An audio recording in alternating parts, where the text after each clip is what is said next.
परम गुरु शरण सदा सुखकारी, सो स्वरूप की जो बलिहारी।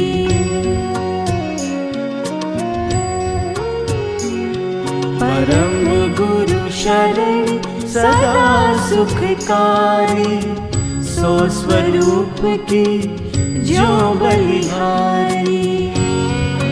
कैवल्यं चिदेन मरेण भजनं विघ्नं लघुयामस्तु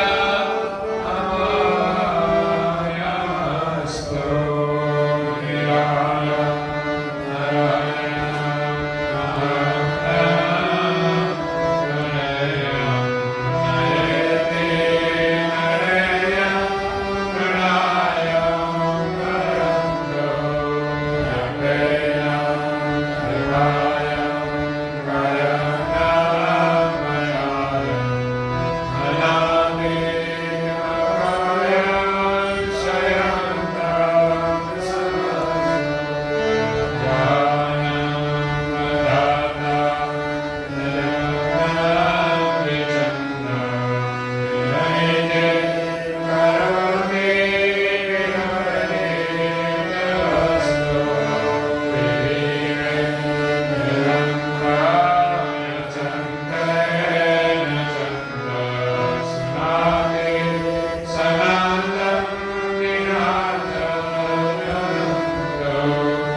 परम गुरु श्रीमद करुणा सागर महाराज श्री रचित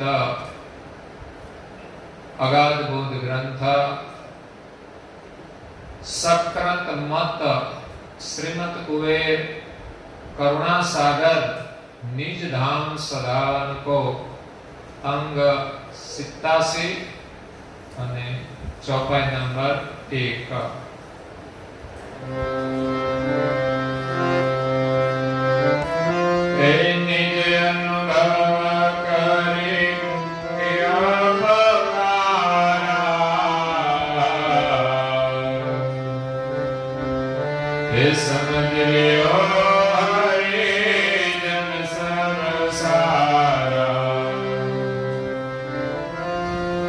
दिवस छेलु यही ज्ञान उच्चारो,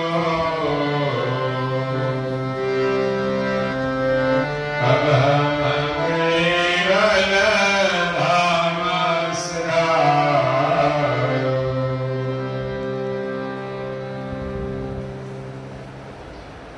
प्रेम भक्तजनों, ज्ञान संप्रदाय आद्य स्थापक अनंत ब्रह्मांडाधीश केवल कर्ताना परम विशेष सकृत सिद्धांत प्रतिपादन करनार अनंत अंशोना तारणहार केवल धर्म धुरंधर नव बुद्धि के सागर महान समर्थ परम श्रेष्ठ परम विभूतिवान परम दयालु परम कृपा निधि सर्वज्ञ दिव्य परम गुरु श्रीमद करुणा सागर जी महाराज जगतना जीवोनु कल्याण करवा माटे अकल विभूतिनो अति दिव्य मनुष्य देह धारण करी आ जगतनी अंदर 14 लोक અને 7 દ્વીપની અંદર પ્રગટ થયા। કરુણાસાગર મહારાજની યાત્રાનો શુભારંભ નિરંજન ધામથી શરૂ થયો, પછી શક્તિધામ, ગૌલોક, કૈલાસ, વૈકુંઠ, બ્રહ્મસદન, સતલોક, તાપસલોક, જનલોક, મહરલોક, ઋષિમંડળ, તારામંડળ, ચંદ્રલોક અને સૂર્યલોકમાં થઈને દિવ્ય પરમ ગુરુ અંતરિક્ષમાંથી, દેવધામમાંથી દેવોને ઉપદેશ આપી સકળતા સિદ્ધાંતનો કે આ જગતના સર્જનહાર કોણ છે, સક્રત મતનું પ્રતિપાદન કરી દિવ્ય પરમ ગુરુજી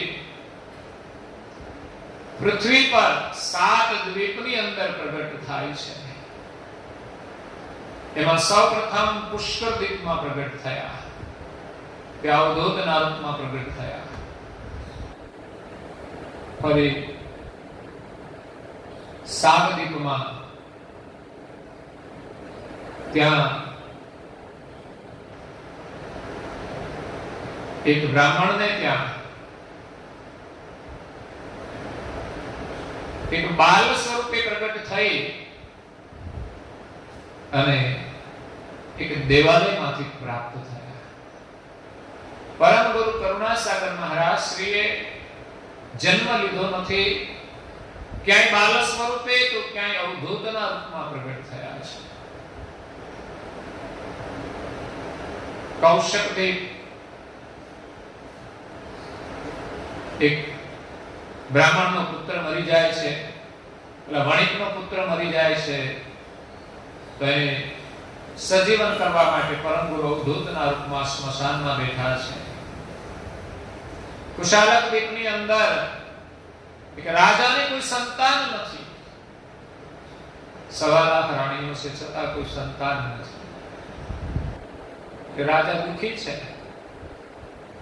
સાધુ સંતોની બહુ જ સેવા કરે છે, છતાં પણ સંતાનની પ્રાપ્તિ ન થાય ત્યારે સાધુ જ્યારે રાજાને ત્યાંથી વિદાય લઈને ઉદાસ થઈને જાય છે, ત્યારે રસ્તામાં પરમ ગુરુ એક અવધૂતના રૂપમાં બિરાજમાન હતા. એક દ્વીપની અંદર 2 સ્વરૂપ લીધા, અવધૂતના રૂપમાં બિરાજમાન હતા અને ત્યાંથી કહ્યું કે જાઓ તમે રાજાને ત્યાં, અને મારું વચન છે કે 9મા દિવસ 9 મહિને એમને ત્યાં સંતાનની પ્રાપ્તિ થશે. અને 9 મહિના પછી એ રાજાની મુખ્ય જે રાણી હતી એમને ત્યાં પરમ ગુરુ એક બાલ સ્વરૂપે પ્રગટ થયા છે. એની પણ સુંદર કથા છે.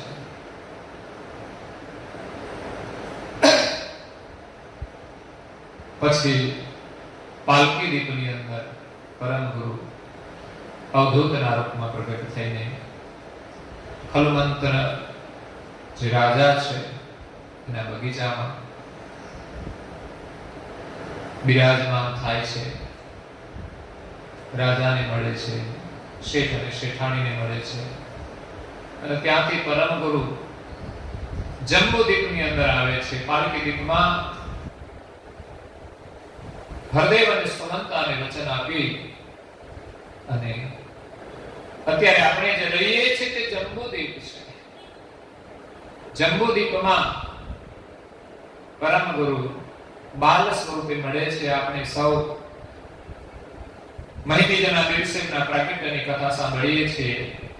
7 વર્ષ સુધી દિવ્ય પરમ ગુરુ બાલ સ્વરૂપે માતાને ત્યાં રહ્યા અને પછી જ્ઞાન સંપ્રદાયની પરંપરાનો પ્રારંભ કરવા માટે ગ્રહનો ત્યાગ કરી અને ઓડ ગામની અંદર વૈષ્ણવ સંપ્રદાયના એક તપસ્વી શ્રી કૃષ્ણ સ્વામી મહારાજ બિરાજમાન હતા. એમની પાસે જઈ અને દીક્ષા લઈ અને જ્ઞાન સંપ્રદાયની પરંપરાનો પ્રારંભ કર્યો. સારસા ગામની અંદર જ પુનઃ દિવ્ય પરમ ગુરુ બિરાજમાન થયા. ત્યાંથી જ જ્ઞાનનો શુભારંભ કર્યો અને ત્યાં જ આશ્રમની સ્થાપના કરી, મઠની સ્થાપના કરી અને પછી ગુરુ ગાદી તરીકે એમને જાહેર કરી. દિવ્ય પરમ ગુરુ 105 વર્ષ જંબુદ્વીપમાં રહ્યા. સંવત 1829 મહાસુદ બીજના દિવસે પ્રાગટ્ય થયું અને સંવત 1934 ભાદરવા સુદ પૂર્ણિમા પરમ ગુરુ દેહ લીલા સંકેલી અને કૈવલ ધામમાં બિરાજમાન થાય છે. અહીંયાથી પછી સૃષ્ટિની કોઈ દ્વીપની અંદર કે કોઈ જગ્યાએ પુનઃ ગયા નથી. અહીંયાથી સીધા કૈવલ ધામમાં જાય છે. તો અગાધબોધ ગ્રંથની અંદર 87માં અંગમાં દિવ્ય પરમ ગુરુજી એ અંતિમ સ્થિતિનું વર્ણન કરે છે. આગળ પણ આપણે કથાઓમાં આગળના અંગમાં આપણે કથા શ્રવણ કરી છે. 86માં અંગમાં કે પરમ ગુરુ અહીંથી અંતર ધ્યાન થઈને કાશીમાં જઈને પ્રગટ થયા. પણ અહીંયા દિવ્ય પરમ ગુરુ જ્યારે અંતર ધ્યાન થાય છે ત્યારે એના વિયોગમાં બધા ભક્તજનો વિલાપ કરે છે, મૂર્છિત થઈ જાય છે, વિરહની અંદર કલ્પાંત કરે છે, રુદન કરે છે. અને એમ કહેવાય છે કે એમની પ્રાર્થના, એમના વિયોગનો વિરહ, એનો પ્રેમ જોઈને દિવ્ય પરમ ગુરુ પુનઃ સારસા નગરમાં પ્રગટ થાય છે. પરમ ગુરુ અહીંયાથી બે વખત વિદાય લે છે. એકવાર અહીંથી વિદાય લીધા પછી કાશીમાં જઈને પ્રગટ થયા અને કાશીમાં એમણે જ્ઞાન પ્રચાર કર્યો. અને આ બાજુ લોકોની સ્થિતિ બહુ જ દુઃખદ જોઈ અને પરમ ગુરુ થોડા જ દિવસમાં પુનઃ સારસા નગરમાં ભક્તોની સામે પ્રગટ થઈને બધાને આશ્વાસન આપ્યું. અને ત્યાર પછી પુનઃ એમણે કહ્યું કે હવે હું અહીંયા રહેવાનું નથી, અહીંયાથી જવાનો છું, પણ તમારા શોકનું નિવારણ કરવા માટે, તમને સમજાવવા માટે હું પુનઃ પ્રગટ થયો છું. ચોપાઈનું વિવેચન કરતા પરમ ગુરુજી કહે છે, નિજ અનુભવ કરી કયો પુકારા. દિવ્ય પરમ ગુરુ એમના સ્વ અનુભવથી બધાને પોકાર કરીને કહે છે.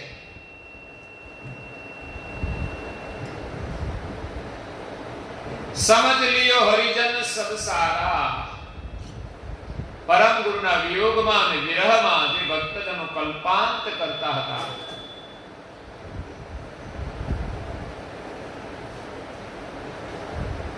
એ ભક્તોને પોકાર કરીને કહે છે,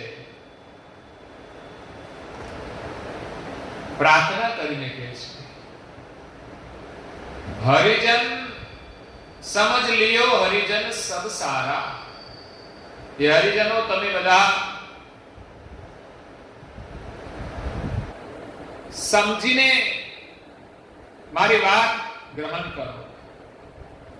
સમજ લિયો હરિજન સબ સારા. બધા જ હરિજનો તમે સમજો. પરમ ગુરુની વાત હરિજનોને કહે છે પરમ ગુરુ કે તમે સમજો, તમે કલ્પાંત ન કરો. દિવસ છેલ્લું એ જ્ઞાન ઉચ્ચારું. હવે આ જ્ઞાન ઉચ્ચારવાનો આ છેલ્લો દિવસ છે, પછી હું અહીંયા રહેવાનું નથી. છેલ્લો મારો બોધ છે પ્રત્યક્ષ. અબ હમ કૈવલ ધામ સધારું. દિવ્ય પરમ ગુરુજી બધા જ ભક્તજનોને જ્ઞાનની સમજ આપી અને કહે છે કે આજનો આ સત્સંગ મારો છેલ્લો છે અને હવે હું અહીંયાથી કૈવલ ધામમાં જાઉં છું. એ સત્સંગ ભક્તોને સમજ અને શિખામણ આપવાનો છે કે પરમ ગુરુ કૈવલ ધામમાં પ્રસ્થાન કરે છે તો પહેલા જેમ તમે બધાએ શોક અને સંતાપ કર્યો એ પ્રમાણે પરમ ગુરુની શીખ આપે છે કે હવે હું જાઉં છું, પણ કહે છે હે હરિજન સંત મમ દાસા આનંદમય તુમ કરો વિલાસા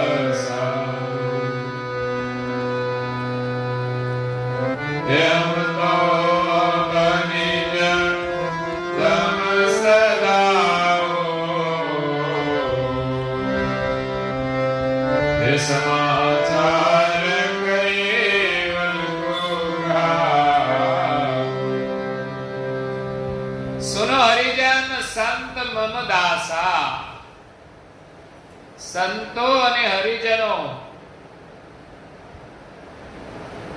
મારા દાસ બધાને કહે છે આનંદમય તુમ કરો વિલાસા. હું અહીંથી વિદાય લઉં છું, તમે શોક સંતાપ શા માટે કરો છો? આનંદમાં રહો. એટલે આપણા ઘરમાં પણ કોઈ જાય એટલે શોક સંતાપ કરવો નહીં. જે થવાનું છે તે થયું છે, એમાં શોક અને સંતાપ શા માટે? આનંદ કરો, પણ કેવો આનંદ? બેન્ડ વાજાનો નહીં, હો. ભક્તિનો આનંદ કરો, સત્સંગનો આનંદ કરો. અને પરમ ગુરુનું સ્મરણ કરીને આનંદ કરો, પ્રાર્થના ઉપાસના કરો રોજ. હા, 10-12 દિવસ આપણે બેસીએ બધા સાથે મળીને પરિવારના સદસ્યો, પણ પ્રાર્થના કરીએ, ઉપાસના કરીએ, ગ્રંથ પઠન કરીએ, સત્સંગ શ્રવણ કરીએ. પરમ ગુરુજી કહે છે કે અબ તો હમ નિજ ધામ સદાઉ સમાચાર કૈવલ કો કહાઉ. હવે હું નિજ ધામની અંદર જાઉં છું અને કૈવલ કર્તાને હું સમાચાર આપીશ કે અહીંયા બધા અંશો આપનું જ્ઞાન શ્રવણ કરીને ખૂબ આનંદ કરે છે, આપની ભક્તિ કરીને ખૂબ આનંદ કરે છે. અહીંનો જે આનંદ છે એના સમાચાર પરમ ગુરુજી કહે છે કે હું કૈવલ ધામમાં જઈ અને કૈવલ કર્તાને આપીશ. એવું જ હોય છે ને, આપણે પણ અહીંયા ઘરેથી કોઈ જતું હોય અને આપણા કોઈ રહેતા હોય ત્યાં, તો આપણા સમાચાર એમને આપીએ છીએ કે અમે બધા અહીંયા આનંદમાં છીએ. તો પરમ ગુરુજી કહે છે હવે હું અહીંયાથી વિદાય લઉં છું, પણ હે તુમ દિલગીર કરો મતે કોઈ રહો નિજ પદ નિશા બિન ચિત રોઈ. અબ દો દિન તુમ કરો વિલાસી. હે તન છૂટે ફેરી નિજ પદ પાસી. તુમ દિલગીર કરો મત કોઈ. મારા જવાબથી હવે તમે કોઈ દિલગીર થશો નહીં, ઉદાસ થશો નહીં, કલ્પાંત કરશો નહીં. રહો નિષ્દિન નિજ પદ ચિત્ત પ્રોઈ. મારા ગયા પછી રાત્રિ દિવસ તમે નિજ પદની અંદર ચિત્ત પરોવીને રહેજો. અહીંયા નાશવંત ઘરમાં તમારી વૃત્તિને જોડશો નહીં, આ તો છોડવાનું છે. આ બધી એક વ્યવસ્થા છે, અહીંયા ક્યાંય આપણું ચિત્ત લગાવવાનું નથી. જે મળે એનો સહજ ઉપયોગ કરીએ. ગાડી લાડી બંગલા ઘર બર જે કંઈ હોય એનો સહજ ઉપયોગ કરીએ અને આપણું ચિત્ત તો આપણે કૈવલ ધામમાં જોડવાનું છે. અને નિરંતર રાત્રિ દિવસ જો આપણું ચિત્ત કૈવલ ધામમાં હશે તો ચોક્કસ જ્યારે શરીર છોડીને જઈશું તો આપણને કૈવલ ધામની સ્મૃતિ રહેશે અને એની પ્રાપ્તિ પણ થશે. આપણા મનમાં બસ એક જ ભાવ હોય, એક જ સ્મરણ હોય કૈવલ ધામનો, તો જીવ અંતે ક્યાં જાય? કૈવલ ધામમાં જ જાય છે. એટલે પરમ ગુરુજી કહે છે કે મારા ગયા પછી તમે કોઈ રડશો નહીં, કલ્પાંત ન કરશો. રાત્રિ દિવસ તમારું ચિત્ત નિજ પદની અંદર જોડી રાખો. अब 2 दिन तुम करहो विलासी, 2 દિવસ માટે તમે મારી સાથે આ આનંદ કરો. એક દિવસમાંથી 2 દિવસ તો કયા છેલ્લો દિવસ કહેતા હતા, પણ કે 2 દિવસ ટૂંકમાં એ 2 દિવસનો જે આનંદ છે છેલ્લો દિવસ આપણો. એમ હવે આ છેલ્લો છે, છેલ્લી સભા છે 2 દિવસની. તન છૂટે ફેરી નિજ પદ પાછી, આ શરીર છોડી દીધા પછી તો તમને હું કૈવલ ધામમાં મળીશ. પછી અહીંયા નહીં આવું શરીર ધારણ કરીને. હા, અહીંયા પરમ ગુરુ જ્ઞાન સ્વરૂપે બિરાજમાન છે. આપણે મંદિરોની અંદર સ્થાપના કરીએ તો એ સ્વરૂપમાં પણ બિરાજમાન છે. નિત્ય આપણને દર્શન આપશે જો ભાવના હશે તો, ઉપાસનાના રૂપમાં દર્શન આપશે જો ભાવના હશે તો. પરમ ગુરુ અહીંયા પણ ભિન્ન ભિન્ન રૂપે બિરાજમાન છે. પહેલા તો એમાં આપણી ભાવના જોડવી પડશે. પરમ ગુરુ દિવ્ય દેહ છોડીને જાય છે, એ જ દિવ્ય દેહની પ્રતિકૃતિની સ્થાપના અહીંયા કરવામાં આવી છે. એમાં પણ આપણી શ્રદ્ધા જોઈશે. આપણે અહોભાવ થાય કે જે દેહ ધારણ કરીને દિવ્ય પરમ ગુરુએ જે ભક્તોને આનંદ કરાયો છે, જે આપણને દર્શન આપી ગયા છે, જે જ્ઞાનનું ઉચ્ચારણ કરી ગયા છે, દેહ પણ દિવ્ય છે. પરમ ગુરુ દિવ્ય દેહ વિદ્યમાન નથી એટલે એમની પ્રતિકૃતિ ફોટોકૃતિ હોય કે મૂર્તિકૃતિ હોય એની આપણે ભાવથી પૂજા કરીએ કે પરમ ગુરુનું આ સ્વરૂપ છે. અને બીજું એનું સોહંગ સ્વરૂપ છે, એ તો વ્યાપક છે. પરમ ગુરુ એ જ સમજાવે છે કે આ શરીરને ધારણ કર્યું એ તો માત્ર કાર્યરૂપ હતું. એ કાર્યરૂપે તો તમે અહીંયા મંદિરની અંદર, તમારા ઘરની અંદર સ્થાપના કરીને દર્શન કરી શકશો. કારણ કે પરમ ગુરુની હયાતીમાં જ પૂજ્યપાદ શ્રી નારાયણદાસજી મહારાજ શ્રીએ દિવ્ય પરમ ગુરુના મૂર્તિ સ્વરૂપની સ્થાપના સુરકુવા ગામે કરી છે. પરમ ગુરુના કૈવલ ધામ વાસ પછી 12 વર્ષે ગુરુગાદી સારસાપુરીની અંદર દેવાલય બનાવી અને પ્રતિષ્ઠા વિધિ કરી. અને ત્યાર પછી ગામડે ગામડે વિચરણ કરીને પૂજ્ય શ્રી નારાયણદાસજી મહારાજ શ્રીએ અને બીજા અન્ય સંતોએ પરમ ગુરુના સ્વરૂપની સ્થાપનાઓ કરી અને ભક્તોને પોતાના ગામની અંદર પરમ ગુરુના દર્શનનો લાભ મળે એવા મંદિરોનું નિર્માણ કર્યું છે. અને બીજું એક નાનું મંદિર આપણા ઘરમાં હોય છે, ઘરમાં પણ આપણે સ્થાપના કરીએ છીએ, ત્યાં પણ દીવા અગરબત્તી કરીએ છીએ. પણ મારું નિવેદન છે કે પરમ ગુરુ કૈવલ ધામમાં ગયા ત્યારે આપણને બધાને સંદેશ આપીને ગયા છે કે હવે રાત્રિ દિવસ તમારું ચિત્ત નિજ પદમાં રાખજો. તો આપણા ઘરમાં પરમ ગુરુની જે સ્થાપના થઈ છે એ કોઈ એક વ્યક્તિ માટે નથી થઈ, પરિવારના બધા જ સદસ્યોને લાભ મળે, આશીર્વાદ મળે એટલા માટે છે.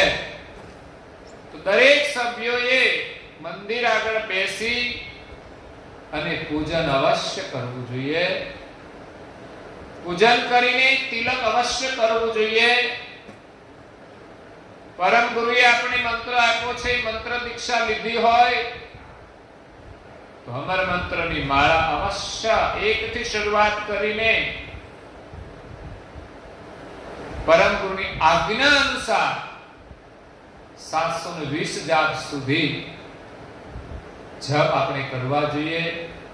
નાના બાળકો હોય તો કૈવલની માળા કરે, એ પણ મંત્ર છે. આપણે તો રાત દિવસ આપણું ચિત્ત પરમ ગુરુમાં જોડવાનું છે, કૈવલ ધામમાં જોડવાનું છે. તો થોડા નિયમથી શરૂઆત કરીશું તો આપણું ચિત્ત કૈવલ ધામમાં રહેશે. સવારે પૂજન કર્યા પછી તિલક કરીએ, અમર મંત્રની માળા કરીએ અને પરમ ગુરુની ઉપાસના એટલે આરતી અને ઉપાસનાનો પાઠ કરીએ. ઉપાસના આખી કદાચ સંભવ ન હોય કે સમયની અનુકૂળતા ન હોય તો મારું નિવેદન છે કે 15 મિનિટનો પાઠ તો અવશ્ય કરવો. મંગલા આરતી, શણગાર આરતી અને કરતા સ્તુતિ અને પછી જય વિધિ આવે એટલું તો અવશ્ય દરેકના ઘરમાં દરેક સભ્યોએ કરવું જોઈએ. નહીં તો એક સભ્ય તો આખી ઉપાસના કરી દેશે ઘરમાં, એટલે બીજા કોઈને તો કંઈ કરવાની જરૂરત એવું લાગે છે. ઘરમાં દરેક વસ્તુનો ઉપયોગ પરિવારના બધા જ સદસ્યો કરે છે. ઘરમાં બધી જ વ્યક્તિ રહેતી હોય છે, ઘરનો ઉપયોગ કરે છે. ઘરમાં રસોડું એક જ હોય પણ બધા ઉપયોગ કરે છે કે નહીં? બધા લાભ લે છે કે નહીં ભોજનનો? બાથરૂમ એક જ હોય છે પણ બધા ઉપયોગ કરે છે કે નહીં? ગાડી એક હોય તો પણ બધા એમાં સવારી કરે. એટલે મંદિર એક છે, લાભ બધાએ લેવો જોઈએ. તો ટીવી તો બાકી રહી ગયું. ટીવી ઘરમાં હોય, કદાચ ભાગ્યે જ કોઈ ઉપયોગ ન કરતું હોય, નહીં તો બધા જ લોકો ઉપયોગ કરે છે. હવે ફોન આવી ગયા એટલે પ્રાઇવેટ સાધન થઈ ગયા. વિચાર કરો, ઘરની અંદર બધા જ સભ્યો માટે પ્રાઇવેટ વસ્તુઓ થઈ ગઈ. ઘણા સંપન્ન અને સુખી ઘર હોય ને એમાં તો દરેકના પ્રાઇવેટ ટીવી પણ હોય છે, ગાડીઓ પણ પ્રાઇવેટ હોય છે, મોબાઈલ પ્રાઇવેટ હોય છે.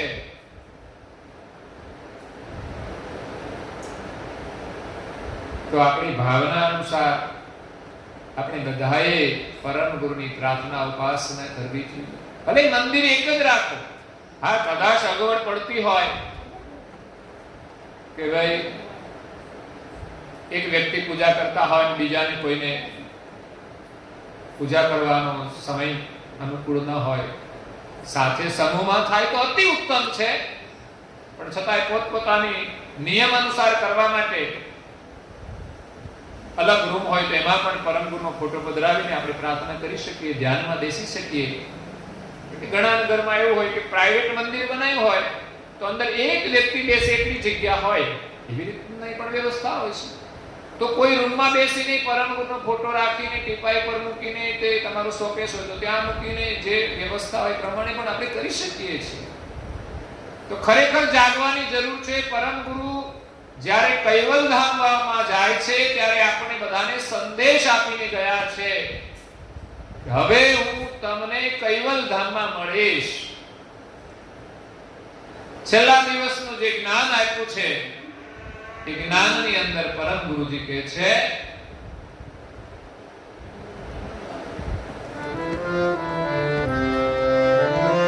જય રામ કહે ઉદેવન કે નામ વેશ સભે દિન દિન કે તેરી દાન રહો મત અગે ગાઈ ભિન્ન ભિન્ન તબ કઈ સમજાવે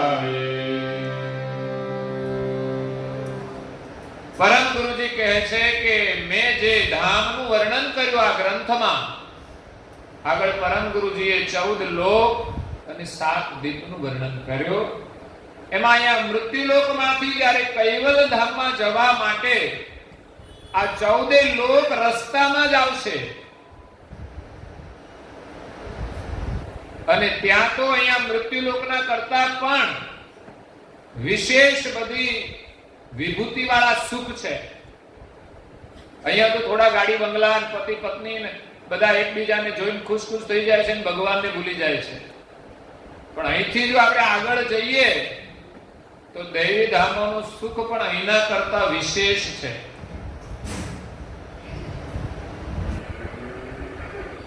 અહીંયા તો એક જ સુંદરી હોય, સ્વર્ગમાં જાય તો અનેક સુંદરીઓ હોય. ત્યાં સુખ સગવડના સાધનો પણ અનેક છે. તો પરમ ગુરુજી કહે છે કે જેહી હમ ધામ કહ્યું દેવન કે નામ નવેશ સબે જીન જીન કે. સભી કા બધાના મેં નામ કહ્યા છે જે આગળ મેં વર્ણન કર્યા તે. સૂર્યલોક આવે, ચંદ્રલોક આવે, તારામંડળ, ઋષિ મંડળ, એ બધા જ દૈવી ધામો. તેહી મત ધામ રહો અટકાઈ. એ ધામમાં તમે રોકાઈ ન જતા. કારણ કે લક્ષ્મીજી પણ રસ્તામાં આવશે. આપણે તો એ જ જોઈએ છે. એટલે દૈવી ધામોના સુખને જોઈને તમે રોકાઈ ન જતા તો તમે કૈવલ ધામમાં આવી શકશો. એટલા માટે આ બધા ધામોનું વર્ણન કર્યું છે. ભિન્ન ભિન્ન તબ કહી સમજાય. છેલ્લે છેલ્લે પરમ ગુરુ કહે છે કૈવલ ધામમાં આવવા માટે આ સંસારના જે સુખો છે એના પ્રલોભનમાં તમે ફસાઈ ન જતા. એટલે એક કૈવલ ધામમાં આપણું ચિત્ત લગાવવાનું છે. અને કહે છે નિજ કૈવલ છેલ્લો પદે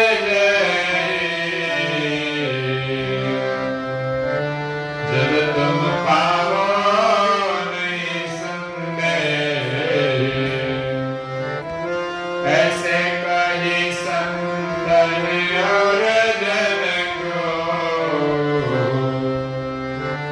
सत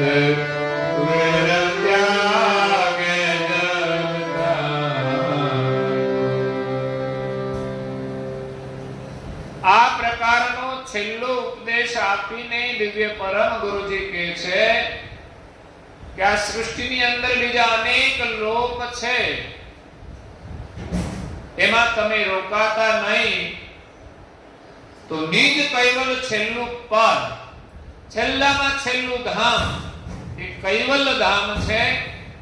છેવટ કે છેવટ જેહી સબ ધરતા ધરનાર, सब अंतन के अंत ही सब करता करनार. समस्त सृष्टि ने धारण करनार, સર્જનહાર.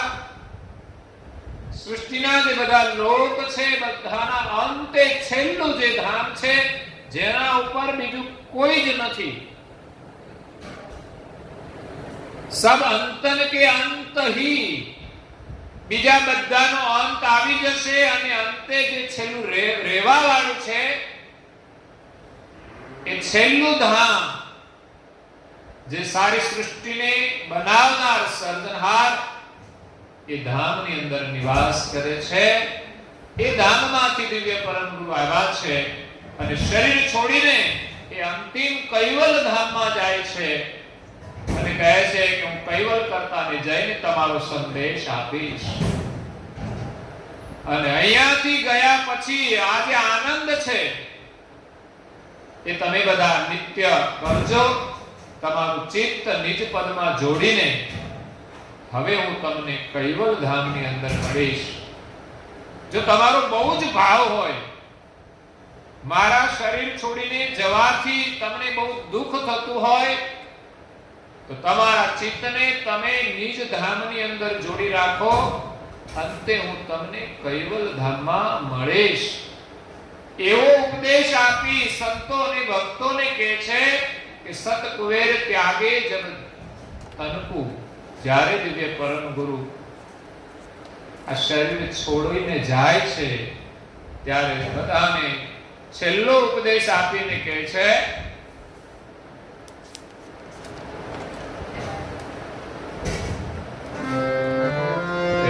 સત કૈવલ સરવન ગુરુ કહ્યા, શ્રીમત કુબેર નિજ ધામ સદૈયા, સબ દેખત તન દિયો છને ગાઈ,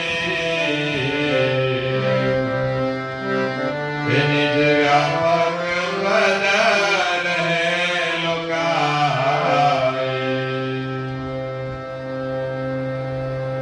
સત કૈવલ સરવન કો કહ્યા.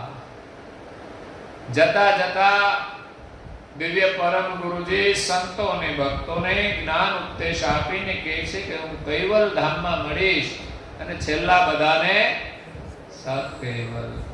આપણે એ જ કરવાનું છે. છેલ્લે જતા જતા બસ સત કૈવલ. હવે ફરી પાછા કૈવલ ધામમાં મળીશું. અહીં ક્યાંય મળીએ કે ના મળીએ, પણ કૈવલ ધામમાં તો બધા ભેગા થઈશું. બસ છેલ્લે એટલી જ સ્મૃતિ રહેવી જોઈએ, જતા જતા બધાને સત કૈવલ સાહેબ કહીને આપણે જઈએ. જો બોલાય તો ન બોલાય તો અંતરના ભાવથી આપણે બધાને સત કૈવલ સાહેબ કહીએ. દિવ્ય પરમ ગુરુ તો સર્વજ્ઞ હતા. એને તો જ્યારે જવું હોય ત્યારે જઈ શકે અને કહી શકે કે હવે હું જાઉં છું. આપણને થોડો સંકેત તો થશે જવાનું થશે ત્યારે, કારણ કે અંતરથી અંદરથી કંઈક એવી બેચેની થાય ત્યારે એમ થાય કે હવે આપણે જીવીશું નહીં. ક્યારેક ક્યારેક તો ઘણીવાર મુશ્કેલી એવી આવે ને ત્યારે પણ થતું હોય છે. બીમારી આવે ત્યારે આપણને એમ જ લાગે કે હવે આપણે બહુ રહીશું નહીં, પણ બીમારી જાય તો એમ થઈ જાય કશું જ નથી. આવું ઘણીવાર થાય છે. તમને થતું હોય કે નહીં ખબર નહીં, પણ બીમારી આવે ત્યારે એમ લાગે કે હવે આપણે બહુ દિવસ નહીં રહીએ.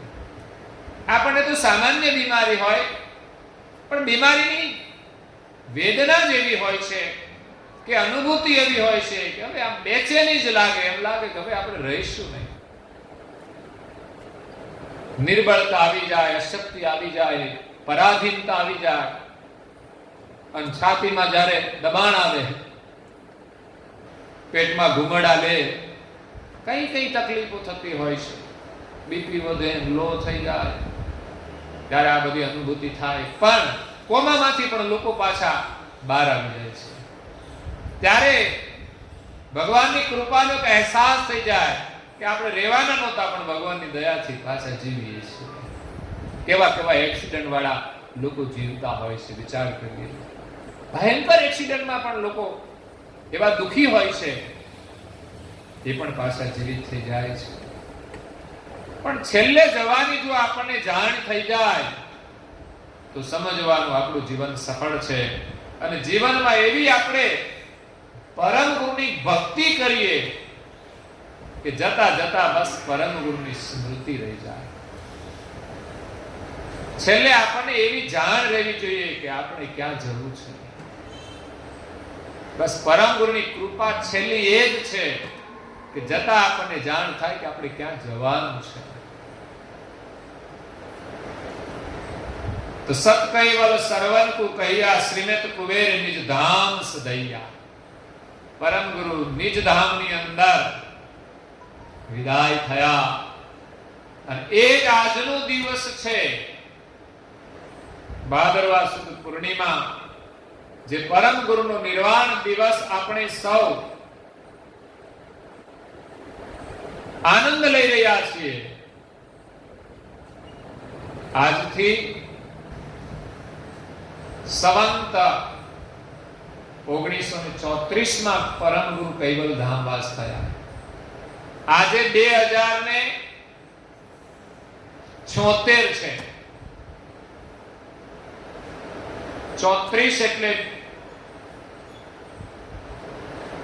66 વર્ષ આગળના અને 76 વર્ષ આ બાજુના. એટલે કેટલા થયા?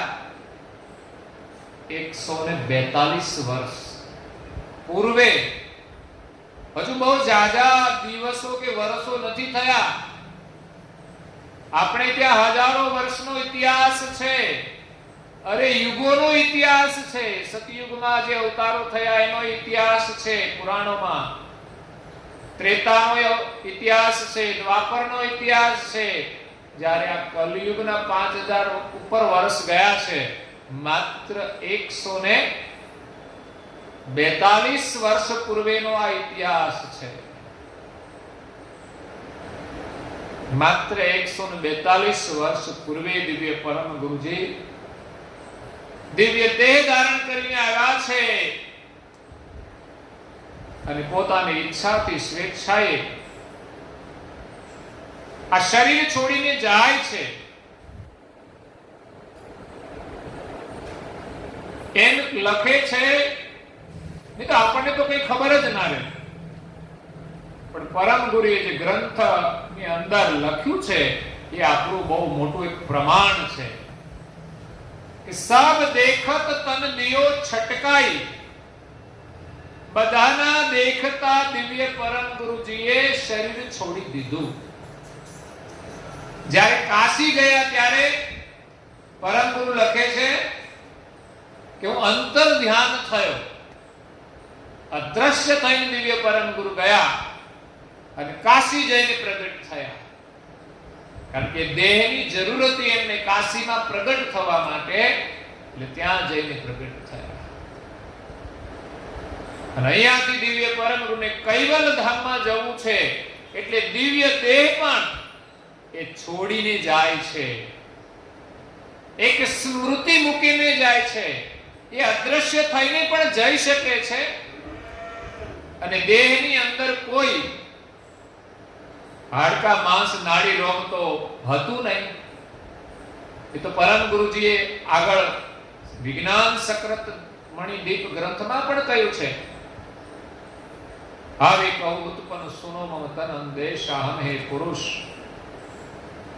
ઉપાધિ કે વર્જિત વેશા કોટી કલ્પ પરજંત અંત વ્યાપત નહીં માયા હાડ માંસ રુદ્ર ઉદ્ર હમ હી નહીં આયા.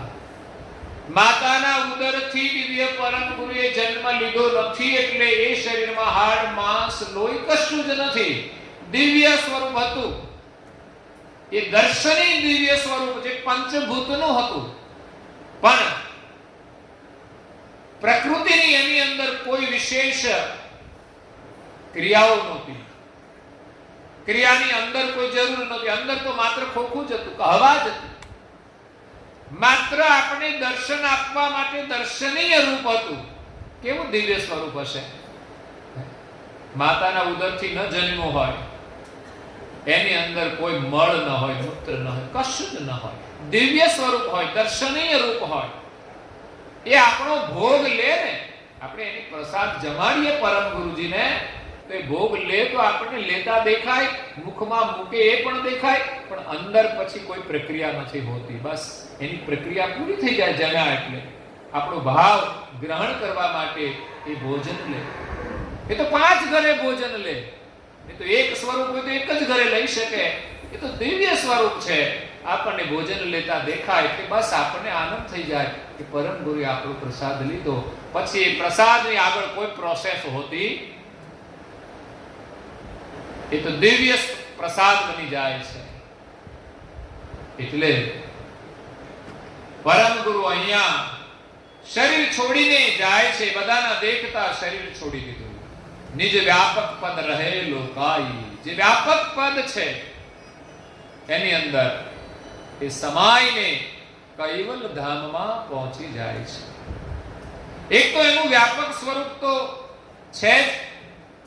સોહંગ સ્વરૂપ એ વ્યાપક સ્વરૂપ છે. એટલે એમનો જે દિવ્ય દેહ હતો એ વ્યાપકમાં પછી વિલીન થઈ જાય છે. અંતે શું થઈ પ્રક્રિયા એ તો જે વર્તમાન સંતોમાં પૂજ્ય શ્રી નારાયણદાસજી મહારાજ, પૂજ્ય શ્રી અચૃતબા અને બીજા અન્ય સંતો ત્યાં બિરાજમાન હતા. એમણે દર્શન કર્યું કે કયા પ્રકારે પરમ ગુરુ વ્યાપક પદની અંદર સમાઈ ગયા અને ત્યાં એ સમાધિ સ્થાન બન્યું છે. એટલે એમની સમાધિ છે. ત્યાં બીજો કોઈ લૌકિક વિધિ નથી થયો, પણ પરમ ગુરુ અકળ ગતિએ દેહ છોડીને ગયા અને અંતે પણ નારદાજી મહારાજશ્રીની ઉપસ્થિતિમાં અકળ ગતિએ પરમ ગુરુ વ્યાપક પદની અંદર વિલીન થઈ જાય છે. ત્યારે પરમ ગુરુજી આગળ એમના વચનામૃતની અંદર કહે છે, હે જેતને લોક ઓલંગિયાએ ને ફેર ગયે ઓલંગીને કુલ કરતા કૈવલ નિજ ધામો કંસ રૂપ ધરી ભયા. જેતને લોક ઓલંગી આયે તે કૈવલ્ય ધામમાંથી દિવ્ય પરમ ગુરુ આ સૃષ્ટિની અંદર બ્રહ્માંડમાં આવ્યા ત્યારે એમ કહેવાય છે કે બ્રહ્મની ઉપર 11 ધામ છે અને 12મું કૈવલ્ય ધામ છે. એ ધામમાં તો પરમ ગુરુ રોકાયા જ નથી. બ્રહ્મની નીચે નિરંજન, શક્તિ, ગૌલોક, વૈકુંઠ, કૈલાસ, બ્રહ્મસદન, સતલોક, તાપસલોક, જનલોક, ઋષિમંડળ, તારામંડળ, ચંદ્રલોક અને સૂર્યલોક, એ જેટલા લોક ઓળંગીને આવ્યા હતા એટલા જ ધામ છોડીને પાછા પુનઃ કૈવલ ધામની અંદર પોતાના હંસ સ્વરૂપે, પોતાનું જે પરમ વિશેષ અંશ હંસ રૂપ, એ સ્વરૂપે કૈવલ કર્તાની સાનિધ્યમાં પરમ ગુરુ પરમધામની અંદર કુલ કરતા કૈવલ નિજ ધામો, સારી સૃષ્ટિના કરતા જે કૈવલ છે એનું જે નિજ ધામ કૈવલ ધામ છે ત્યાં પરમ ગુરુ હંસ સ્વરૂપે બિરાજમાન થાય છે.